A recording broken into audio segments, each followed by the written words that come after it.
Hey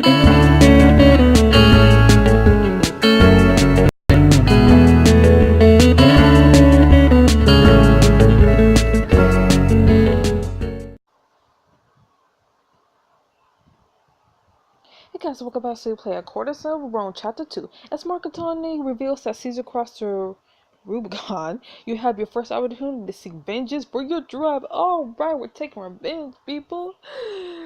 And hopefully we don't get caught, but I feel like we will.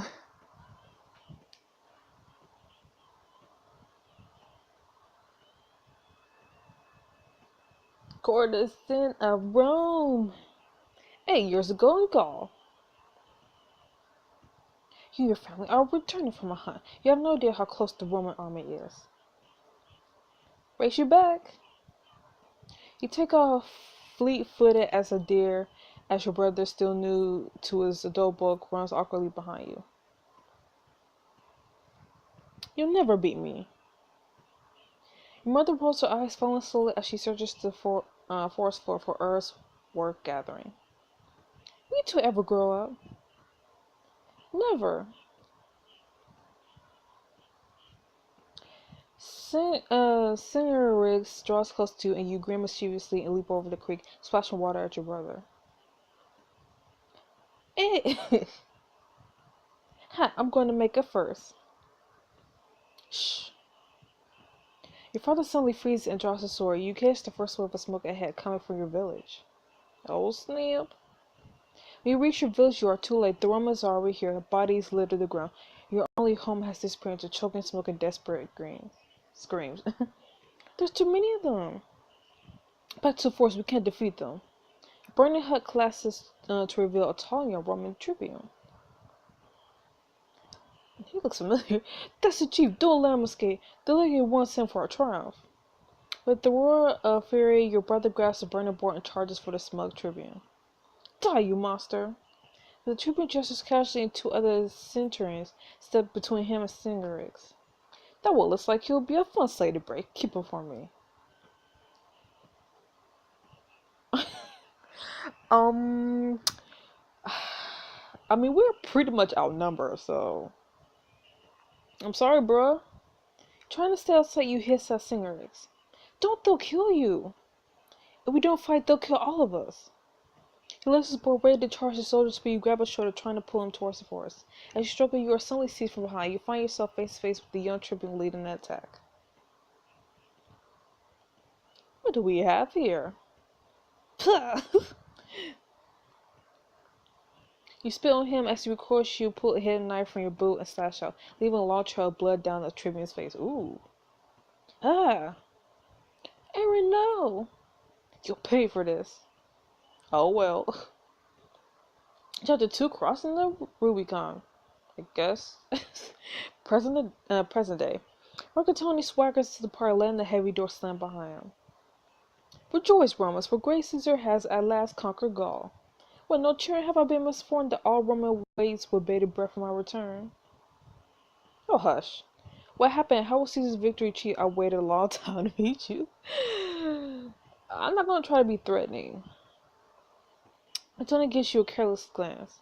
Surely, beautiful girl like you have no interest in talking battle and surrender. You're right, I have no interest in surrender. His eyes sharpen and he looks you over more carefully.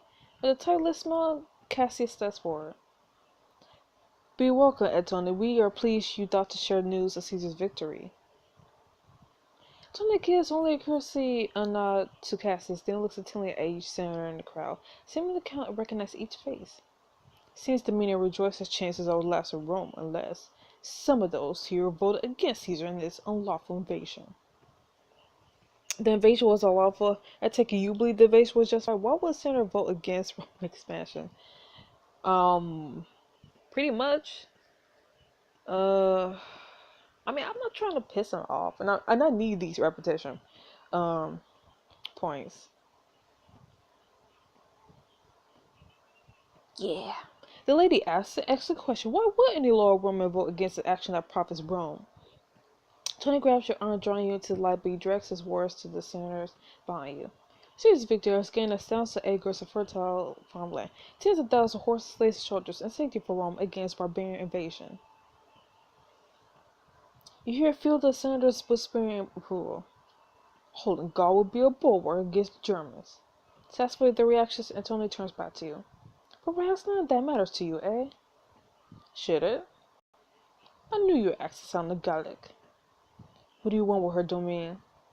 Antonio ignores Safek's sharp eyes still reading you. Let me guess, captured in an early battle and brought to Rome, given a chance to work your way into Roman society? His eyes flick to Cassie as he continues in a bored, silent drawl. And here tonight, so Cassie's could assuage his guilt over not stopping at Caesar. Did I get it right? And you are a mediocre soldier basking in Caesar's glory. Oh, snap! I asked this, Stu, as you are handsome. No, Cassie is a good man. Like, who would flirt with this guy? That, dang, I got... I mean, I wasn't trying to get romance with Cassie, but okay. The fact that Cassie has a conscience to self makes him a better man than you or a Caesar. Ooh. Tony nods to Cassie. I like this one. Well, the news is there, Tony. What will Caesar do now? Tony turns back to you, running one callous finger gently down your cheek.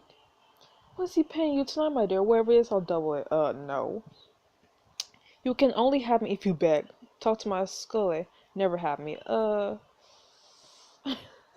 Be like, beg. I'm gonna say this.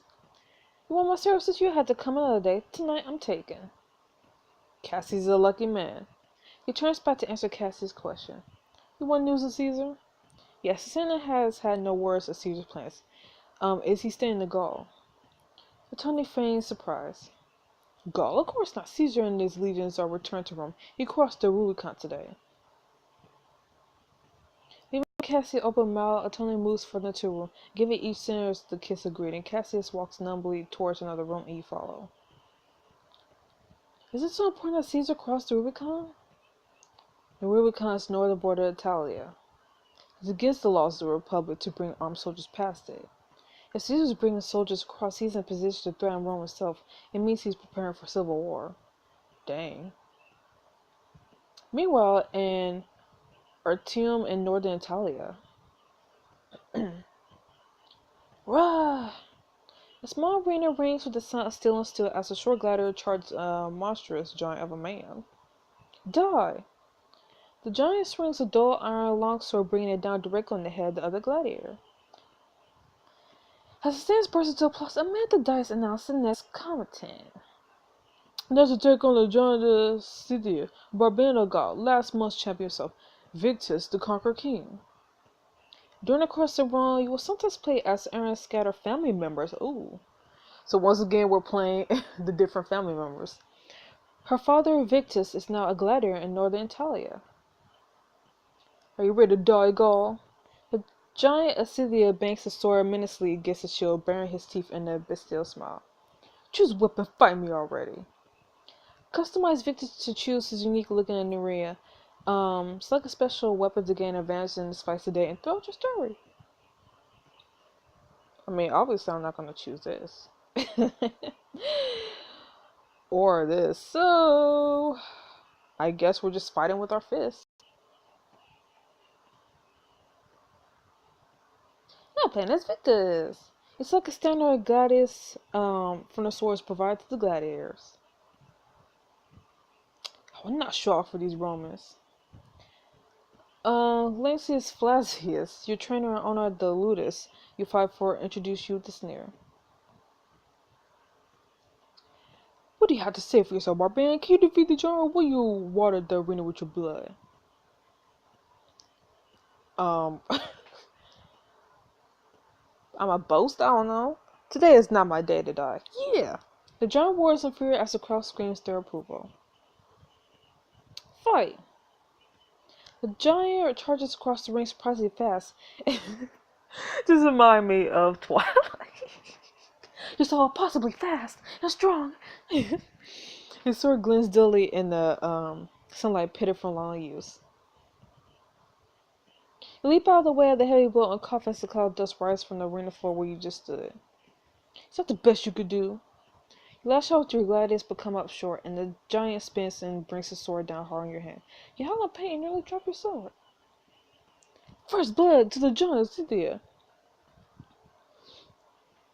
The giant bellows enraged to charge you again, sword held high.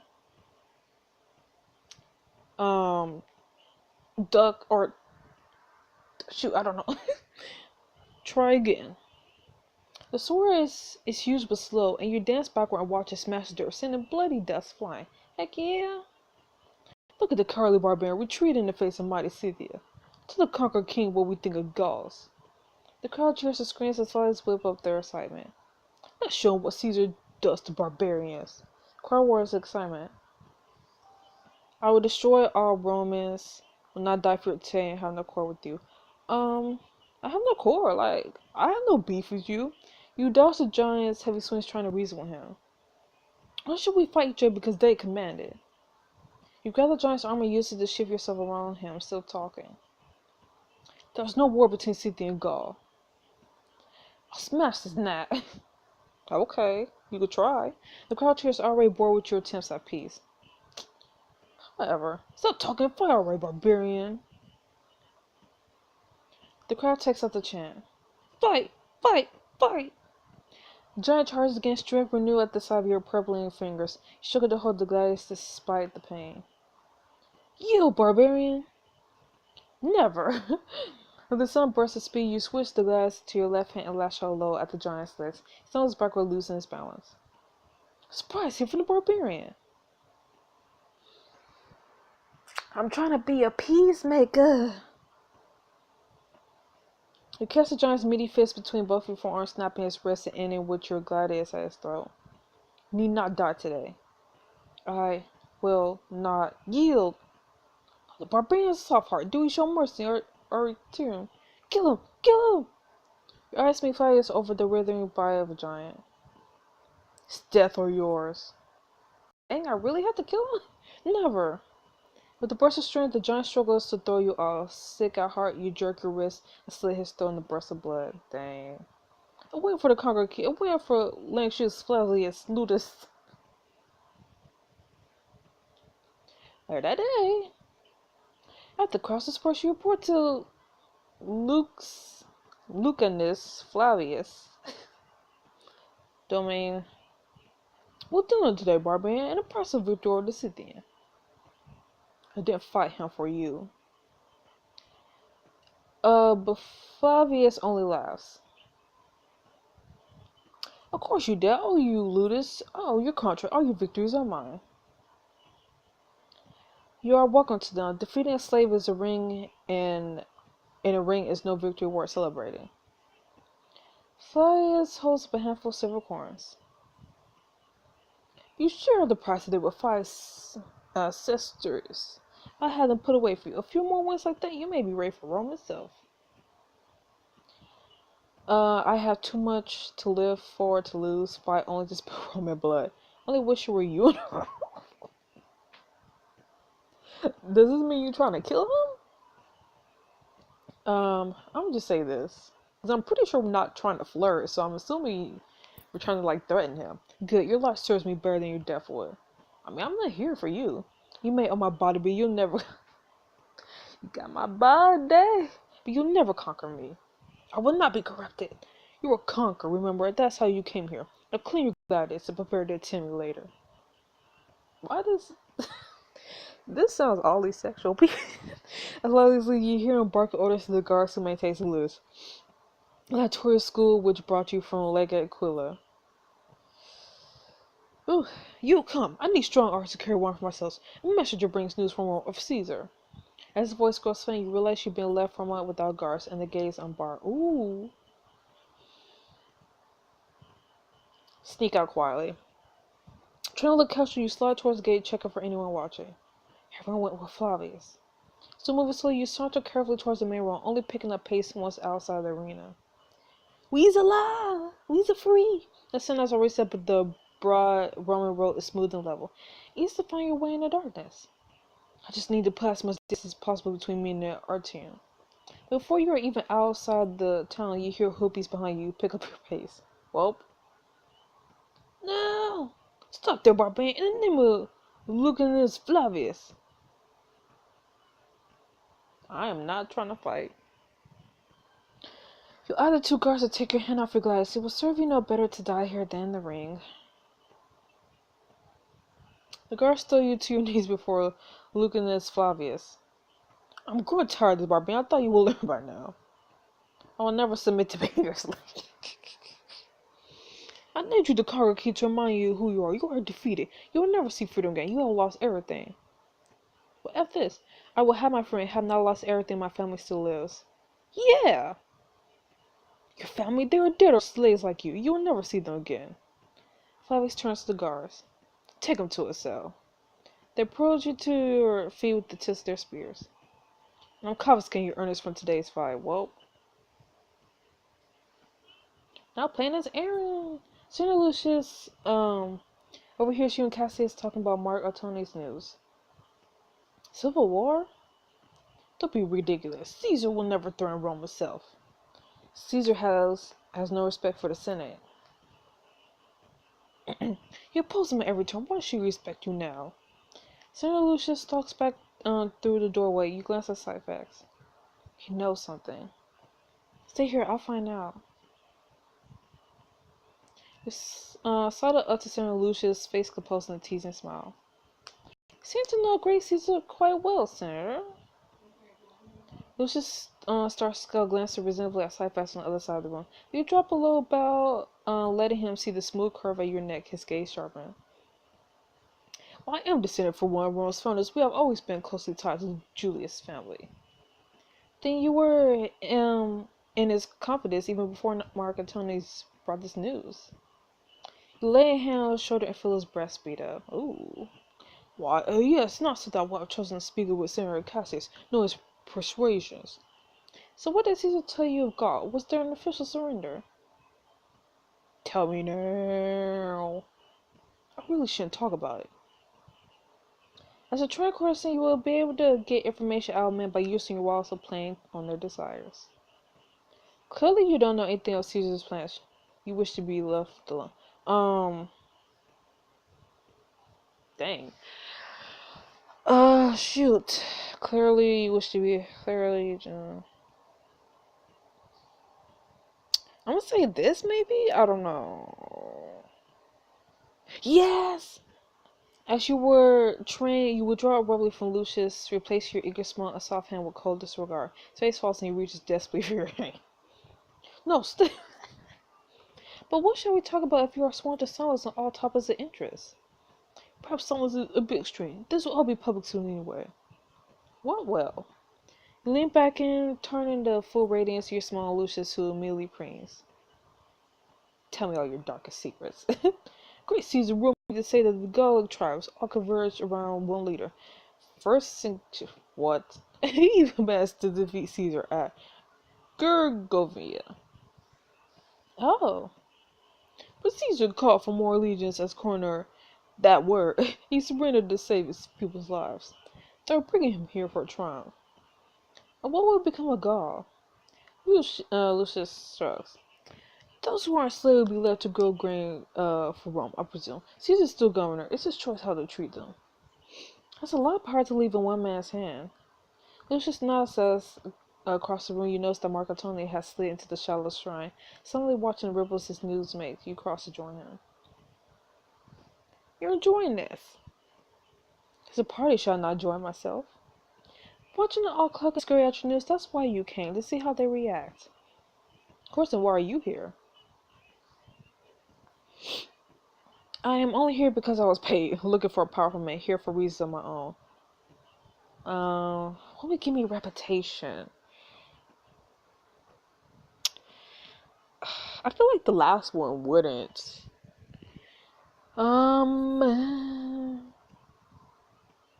Shoots. I'm gonna go with the first one. Yeah, but you should know better than say that. You'll break Cassie's heart. He's the one who's paid. But no man wants to think that's the only reason you endure his company. Tony glanced over the room again. The senator patricians had divided into nervous nods of quiet discussion. I believe I've done all that I need to do here. He walks outside, you follow, glances back to make sure Syphax isn't far behind. A little waits for Antony. There are more men around who need to know that Caesar and his legates are on their way. Okay, since okay, Aquila coming here with Caesar, shouldn't you be at Caesar's side? So it looks you over shrewdly. Okay, Aquila, you must be the Kaitlyn girl. And if I am, that much you must be very interested to know that Aquila is marching with Caesar. Tony's grin suddenly turns hard. You don't want to play games with me, girl. You won't like losing. As he takes a step closer, Cypher suddenly melts out of the doorway to step between you. Aaron is under my protection. Tony slowly looks down at Cyphex as if examining a horse at market. Very brave, very impressive.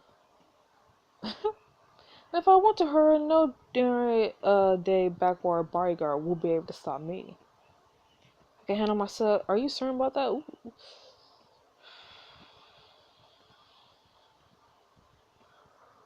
You get Cypher's a reassuring smile as you murmur to him. I have it under control. Do I really? If you say so. Kinda worried. Suddenly climbs his litter, the bearers staggered to their feet and began walking down the hillside. Don't get involved with Mark Antonio Aaron. He's far more dangerous than he appears. He appears pretty dangerous. The man has all Caesar's ambition and none of his scrubs. In the back of his army. If you're trying with him, be careful. He could turn on you quicker than an ass can bite. Watch the litter winding down the Palatine. I know. You turn aside to find Cassius looking for you. I'm sorry, Cassius. I was just... No, I should apologize. I expected your debut tonight would be a pleasant gathering, not a declaration of war. I've enjoyed myself tonight. Been at war my whole life. Been happy to be with you. I'm just say this. What is more Roman than watching the intrigue among senators? Too true, though I wish it were otherwise.